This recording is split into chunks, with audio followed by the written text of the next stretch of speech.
ये मैंने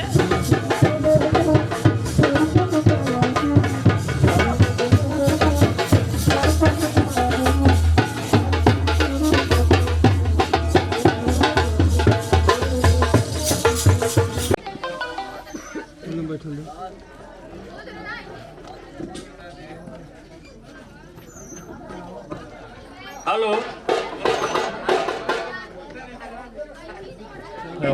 पूरा मोबाइल से अटैच हो गया कैमरा, पूरा मोबाइल से। अरे देखो सखी देखो, भसुर आ गईले हो।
डबल कर दो।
दीदी का गहना चढ़ेगा,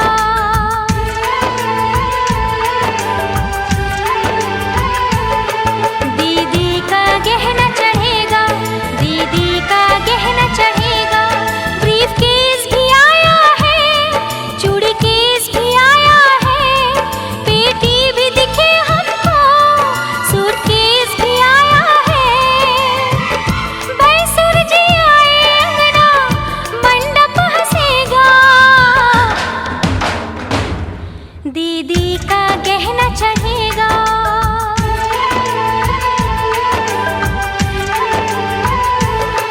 दीदी का गहना चढ़ेगा, दीदी का गहना चढ़ेगा।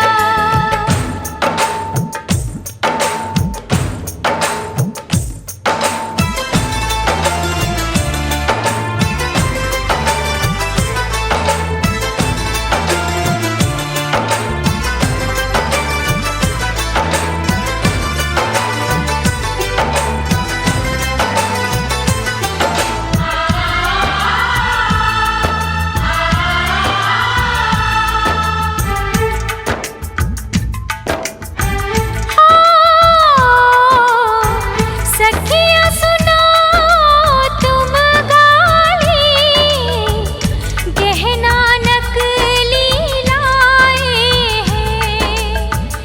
अपनी बहन को लगता है, सुनरा को दे आए हैं। टीका भी लाए हैं, झुमका भी लाए हैं, नथिया भी लाए हैं, कंगना भी लाए हैं। सब है पुराना, सारा जमाना हंसेगा, दीदी का गहना चढ़ेगा।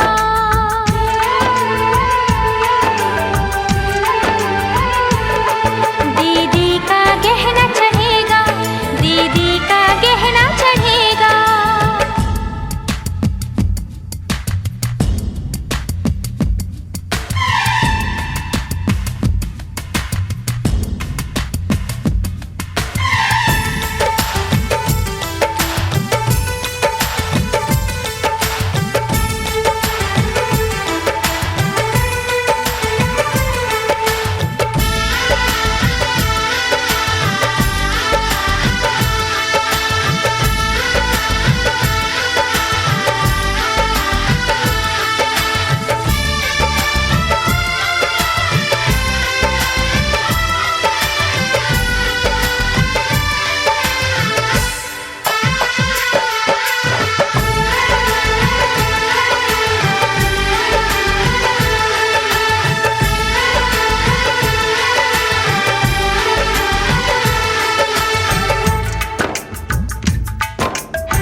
ससुर साले की बीबी गई थी बाजार कोई देखा उनके पीछे यारों के पीछे से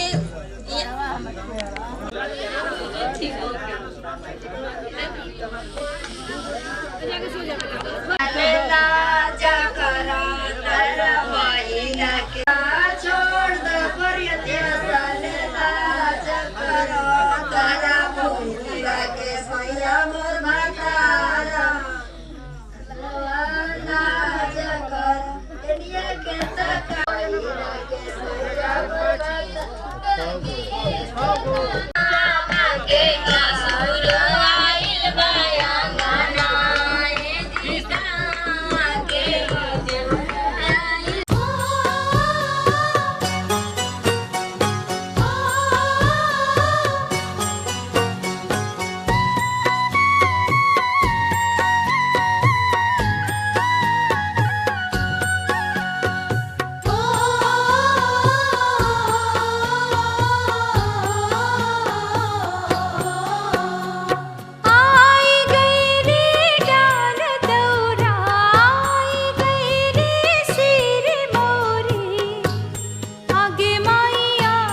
छोटी चूकी सासू अम्मा लमहर दामाद हो छोटी चूकी सासू अम्मा लमहर दामाद हो तनिए सा निहुराए बाबू पर छबली लार हो तनिए सा निहुराए बाबू पर छबली लार हो तनिए सा निहुराए बाबू जनकपुर के गलिया में भीड़ बारी यार हो जनकपुर के गलिया में भीड़ बारी यार हो परिछेली सासू अम्मा पी के लीलार हो परिछेली सासू अम्मा पी के लीलार हो परिछेली सासू अम्मा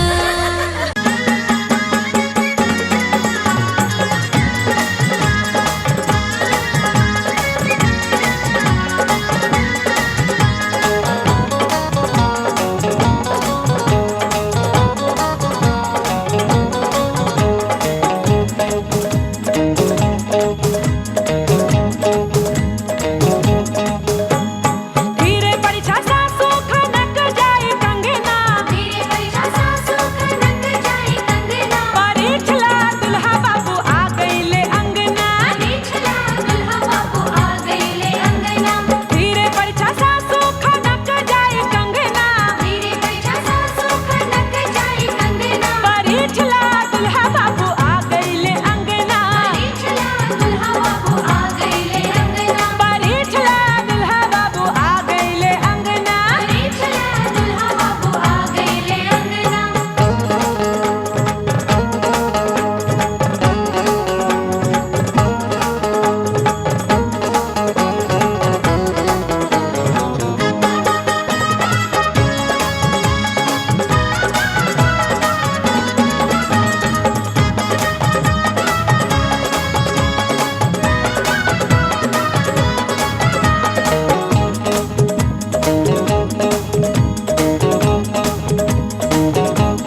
अरे अरे भैया हो राजा भैया मुहावा जाने मुड़िया हो।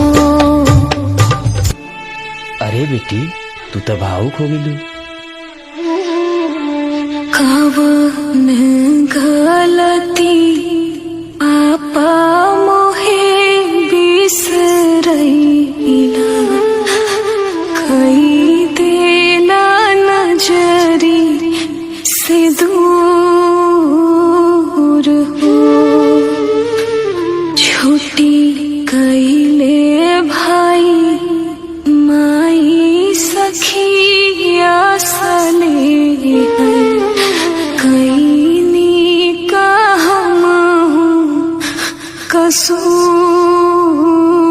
हो।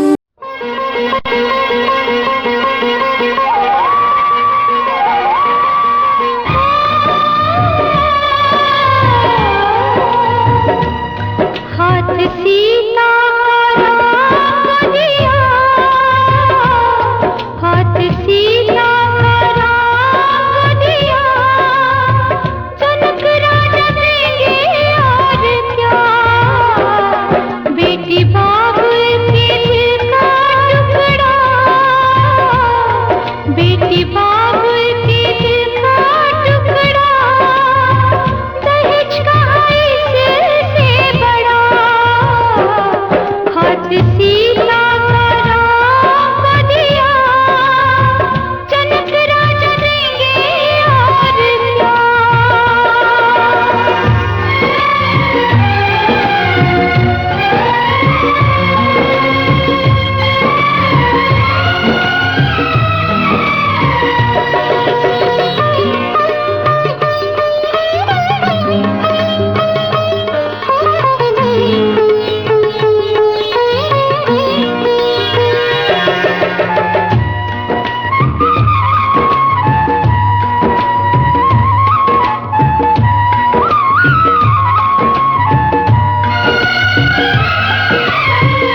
ईश्वर का वरदान है बेटी, घर वालों की जान है बेटी।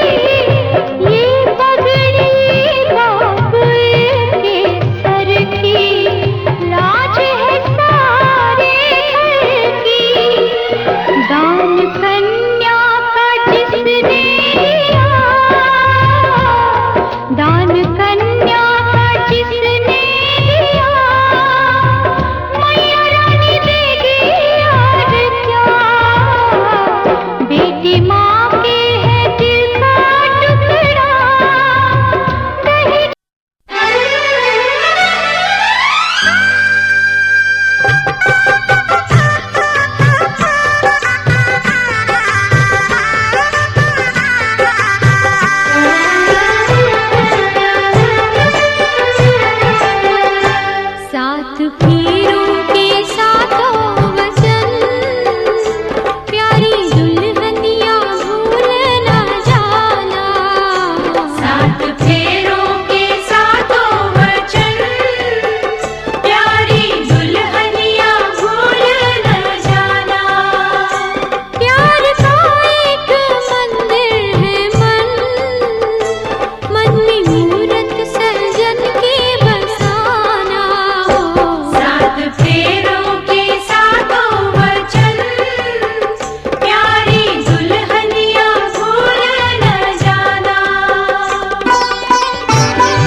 तो सब कुछ है तेरे सजन, उनके चरणों में जीवन बिताना हो। सात फेरों के सातों वचन, प्यारी दुल्हनिया भूल न जाना। सात फेरों के सातों वचन, प्यारी दुल्हनिया भूल न जाना।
ओम पंचमे पचमस्युभ्य विष्णु पंचमा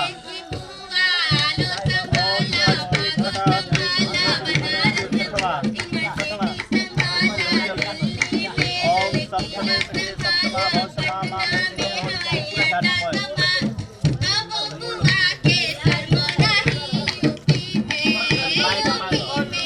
में सदा दुख दुख सुख दुख आते जाते रहते हैं, उसमें आप सदा शांत रहें। यह आपसे मेरी पहली मांग है। दूसरे वाक्य में क्या कहती है लड़की? न करे, यह आपसे मेरी दूसरी मांग है। और तीसरे वाक्य में क्या कहती है लड़की? वत्र उद्यापनम दानान स्त्रीणां भावस्वभावजाः कृत्य भंगुन ते कार्य स्त्रीरायस्तावदेता। तीसरे वाक्य में कहती है लड़की कि हे पतिदेव, प्रत्य उद्यापन दान आदि करना स्त्रियों का स्वाभाविक धर्म है। इस मेरे कार्य में आप कभी बाधा न डालिएगा। यह आपसे मैं तीसरी मांग करती हूँ। चौथी वाक्य में क्या कहती है लड़की? कि स्वकर्मणाय जितम वितम पशु धान्य धनागमम सर्वनिवेद्यतां चत्वारिते तथा वदेता। चौथे वाक्य में कहती है लड़की कि हे स्वामी, आप अपने पुरुषार्थ द्वारा जो भी धन कमा कर लावे तथा बैल गाय आदि पशु या अन्न द्रव्य सभी मुझे हाथ पर समर्पित कर देवे। यह चौथी मांग है आपसे हमारी। इसी तरह कन्या आगे पांचवें वाक्य में क्या कहती है? कि गजाल अस्त्रादि पशूनां चाहे पादेय कारणम अनाप्रेक्षेण कर्तव्यम पंच पशिष्टे संवदेता। पांचवें वाक्य में कहती है लड़की कि हे पतिदेव, आज से आप हाथी खरीदिए, घोड़े आदि पशुओं का खरीदना या बेचना बिना हमसे पूछे न करिएगा, अन्यथा इसमें आप बाधा मत डालिएगा। यह पांचवें वाक्य में कहती है। और छठवां वाक्य में क्या कहती है लड़की? भूषणानि विचित्राणि रत्न धातु मयानि च दग्धात प्रतिगृहीत्वा पिन सवेदत्तम। छठवें वाक्य में लड़की कहती है कि हे पतिदेव, समय समय पर आप जो हमको रत्न दिए हैं और सोने चांदी धातुओं से बने अनेक प्रकार के आभूषण एवं चित्र विचित्र वस्त्रों को दे, उनका पुनः आप लेने का लोभ न करें। यह कन्या आप छठ विवाह में करती है। कन्या का मतलब कभी जो गृहस्थी हुआ है उसमें आप अनेक प्रकार के वस्त्र दिए हैं, आभूषण चढ़ाए हैं, जिसको आप घर जाने के बाद यह मत लोभ करिएगा कि फलाना आदमी है वहाँ पर लेने का लोभ मत करिएगा। यह छठवें वाक्य में कहती है कन्या। सातवें वाक्य में क्या कहती है कि गीत वादित्र मांगल्यम बधुराम च गृहे सदा अनाहुताम गमिष्यामि तदा मां प्रतिपालिते। सातवें वाक्य में कहती है लड़की कि हे स्वामी, अपने भाई बंधुओं के घर एवं मायके में जब भी मांगलिक कार्य होगा और गाना बजाना होगा, उस समय बिना मैं बुलाए चली जाऊंगी, उस समय आप मुझे अपमानित न करिएगा, अर्थात उसमें आप हमें बाधा मत डालिएगा। यह आपसे सातवें वाक्य कहती है लड़की। तो वर भी कहता है कि हमारा कुछ वाक्य है उसको भी आपको स्वीकार करना पड़ेगा कि हे देवी, तुम्हारे साथ इस मेरे विवाह में भगवान विष्णु आपके विवाह क्या साक्षी है। भगवान विष्णु अभी जो अग्नि स्थापना हुआ था, ब्राह्मणगढ़ और आपके भाई बंधुगढ़ जो आपके मंडप में बैठे हैं दोनों पक्ष के, और पांचवें जो सूर्य नमस्कार कर ले, आपके सूर्य यानी ध्रुव नक्षत्र साक्षी के रूप में आपके ये विवाह के आज 5 जो है ये आपके गवाह है, ये साक्षी के रूप में है। इनके साक्षित्व में आज तुमसे मेरी पत्नी हुई हो। इस तरह दूसरे वाक्य कहते हैं। पर तीसरे वाक्य में क्या कहते हैं कि त्वम चित्तम मम चित्तम वाचा वाचि न लोपते व्रते में श्रद्धा देयम हृदय स्वरानिन। तीसरे वाक्य में कहते हैं कि हे वरानिन, तुम सदैव अपना चित्त मेरे अनुकूल रखना, हमारी उचित आज्ञा का पालन करना, आज्ञा का पालन करना और उसको उल्लंघन नहीं करना। मैं जो तुमसे कहूँ उसे अपने मन में ही रखना और मेरे नियमों के अनुकूल अपने हृदय को रखना।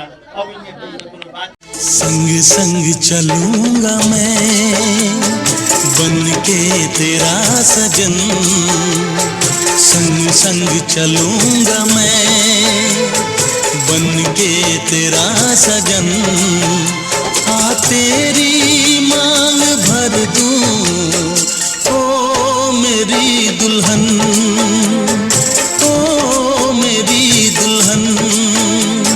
संग संग चलूंगा मैं बन के तेरा सजन, आ तेरी मांग भर दूं ओ मेरी दुल्हन, ओ मेरी दुल्हन।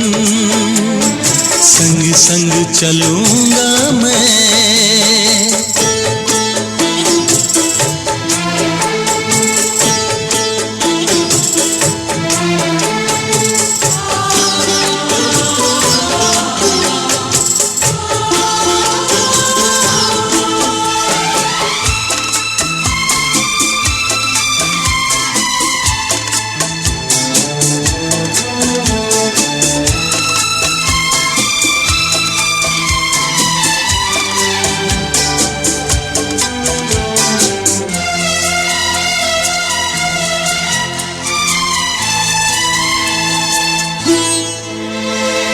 कैसे कहूँ जाने वफा कितना मुझे प्यार दिया, तूने मेरी किस्मत को चाहत से संवार दिया।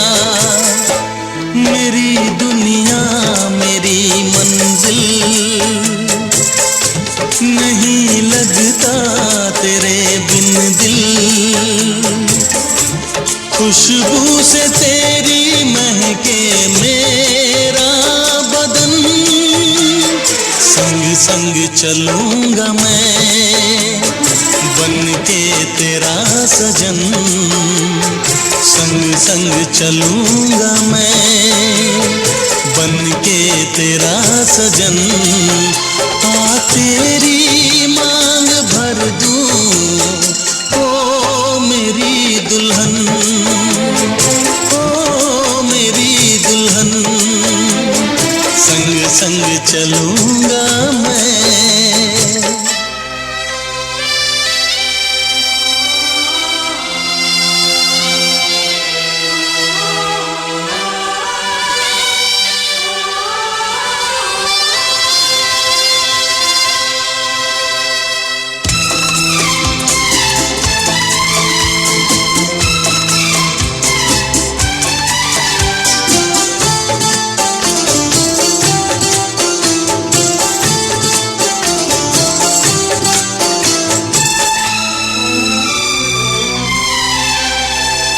अब है यही मेरा अरमां, यूं ही सदा तू हंसती रहे, पूरी करूं हर चाह तेरी, तू मुझसे अब जो भी कहे। मेरा सपना मेरी सांसें तुझे देखें मेरी आंखें,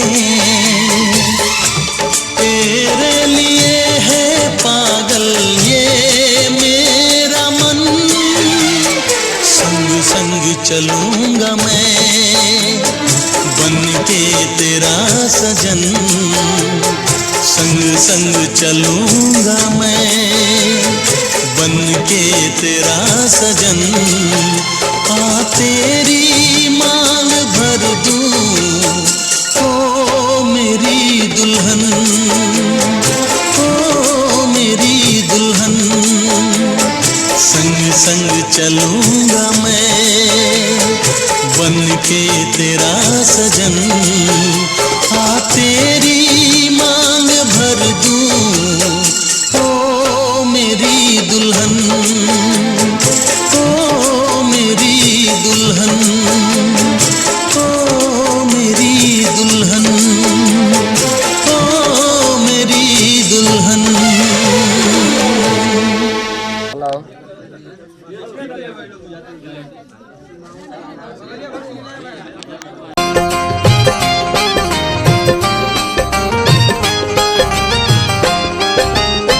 होला चुमावन आज देखो रे सखी सिया रघुवर के। होला चुमावन आज देखो रे सखी सिया रघुवर के।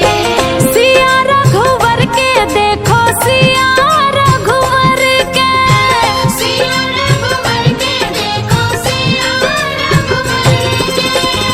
अम्मा चुमावेली आज देखो रे सखी सिया रघुवर के। होला चुमावन आज देखो रे सखी सिया रघुवर के।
जथे चूमे बतत दीहा शीश शिव शंकर हरि। जथे चूमे बतत दीहा शीश शिव शंकर हरि। चुम चुम चुमा बहु दादी सोहागिन शिव शंकर हरि। चुम चुम चुमा बहु दादी सोहागिन शिव शंकर हरि। जथे चूमे बतत दीहा शीश शिव शंकर हरि। जथे चूमे बतत दीहा शीश शिव शंकर हरि।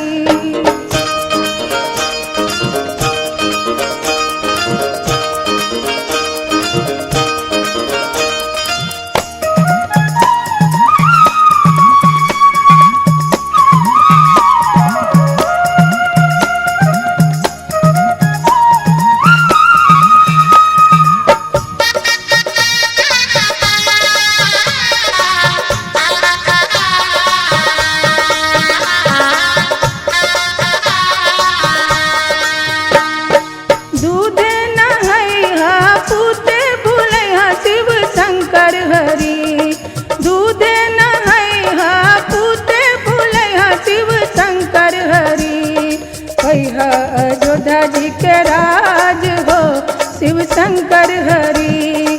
कहिया अयोध्या जी के राज हो शिव शंकर हरि। दूधे नहैया पूते फूलैया शिव शंकर हरि। दूधे नहैया पूते फूलैया शिव शंकर हरि। कहिया अयोध्या जी के राज हो शिव शंकर हरि। कहिया अयोध्या जी के राज हो शिव शंकर हरि।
सजते सनम तू ले ले कसम मैंने तुझको सनम चुन लिया। ओ मैंने तुझको सनम चुन लिया। चुन लिया रे मैंने तुझको सनम चुन लिया।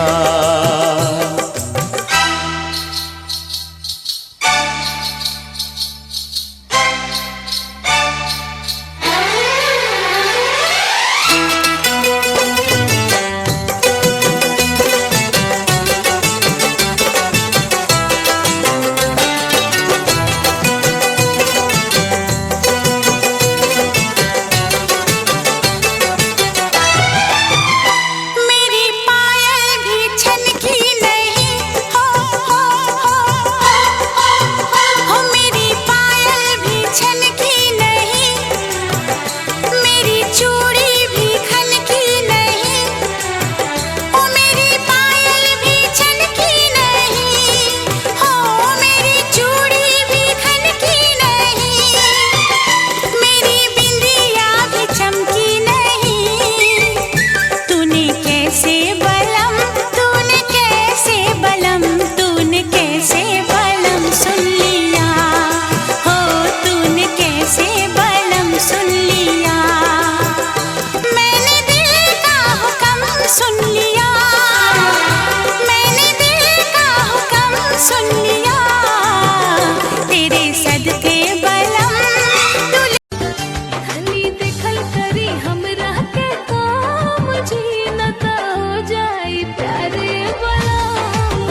जनी हम पे सितम जी न त हो जाए बलमुआ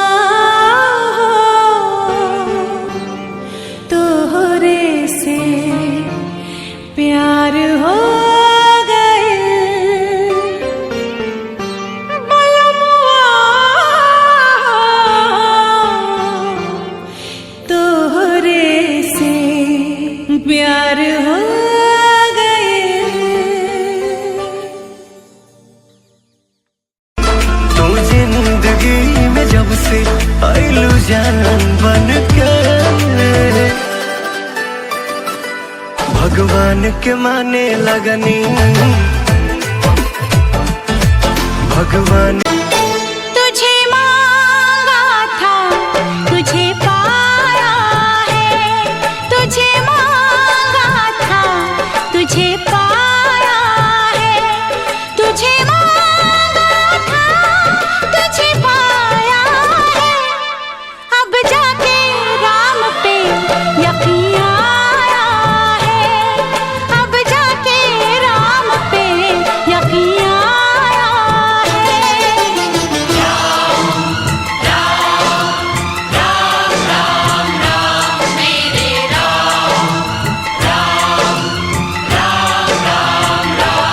तुझे मांगा था तुझे पाया है तुझे मांगा था तुझे पाया है तुझे मांगा था तुझे पाया है अब जाके राम पे यकीन आया है अब जाके राम पे यकीन आया है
घर चली, ये कैसी घड़ी आई है, मिलन है जुदाई है, मिलन है जुदाई है।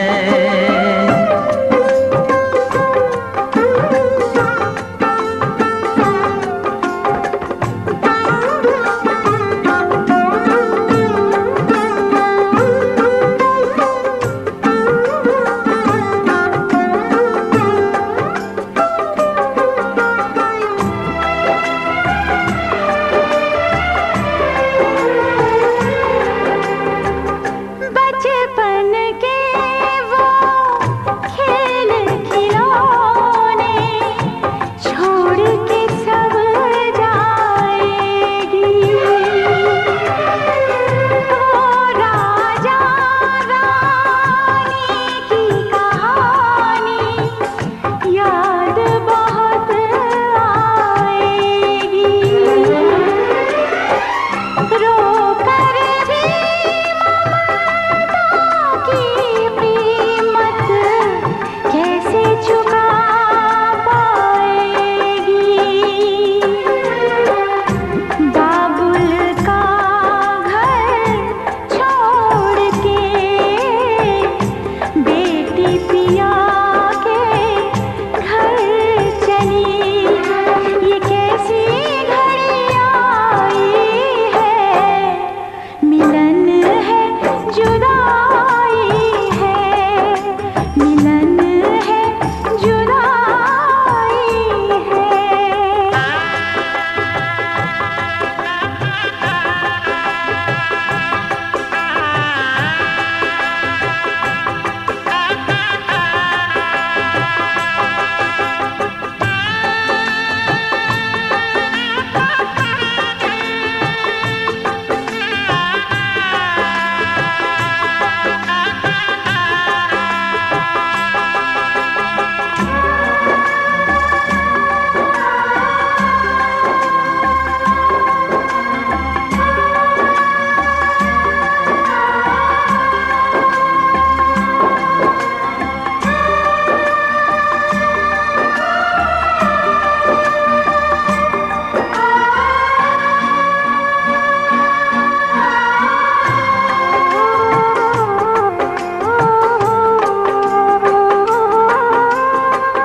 मैं का है 2 दिन का बसेरा, कौन यहाँ रह पाए,